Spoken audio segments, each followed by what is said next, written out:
Hello again, Henson Huskies, and welcome back to an all-new Books of the Week feature. This is our final video before spring break, so we wanted to make sure to feature the top 3 choices that you might really enjoy over your break. Everything is digital in nature, so you can easily access it. The public library has copies too.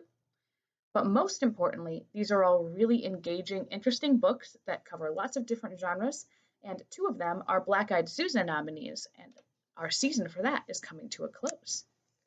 So first up, I have Marcus Vega Doesn't Speak Spanish. This book is both extremely interesting and extremely entertaining. If you've ever read anything by this author before, you know that it's quite a character voice that you get whenever you read his work. And this particular book is one of our Black-Eyed Susan nominees this year. And the story is that Marcus has gotten in trouble at school recently. He, in fact, is possibly facing a suspension. And his mom decides, you know what, we need to take a break. Let's go down to Puerto Rico and visit some of our family with Marcus and his younger brother. But they don't really know the family very well, and Marcus is struggling because he doesn't really speak the language, hence the title. And to top it all off, he's got some family struggles going on. He sort of starts to look for his dad, who he thinks is in the area, and his brother kind of poses some issues as well at times because his brother has a learning disability called Down syndrome. So there is some heart mixed in with some great humor in Marcus Vega Doesn't Speak Spanish. I highly recommend it. And remember, if you read 3 in our Black-Eyed Susan categories, you can vote in May for the winner of this year. So check it out. We have it in all formats. Next up is Animus. This is a graphic novel, Black-Eyed Susan, and for my thriller, scary story, urban legend fans, this is one you'd want to check out. It is based on a Japanese urban legend, which is really interesting to begin with. And essentially, we have 2 characters. They're kids who discover that something in their local playground is evil.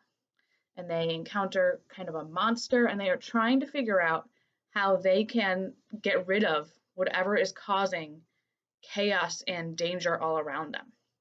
And I don't want to give too much away, but the artwork's really interesting and the story is captivating.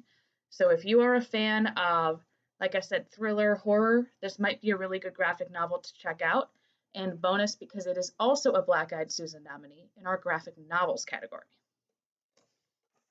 And then finally, we have had this for a while, but I wanted to promote the 5 Worlds series. We have all 4 that have been currently published in our digital content. And the 5 Worlds graphic novels are really interesting because they mix in some kind of fantasy and adventure. So in this world, there are in fact 5 different worlds, and they are all in jeopardy unless these beacons get lit. And of course, it's up to this kind of ragtag group of people who you would never expect to be heroes to rise to the occasion.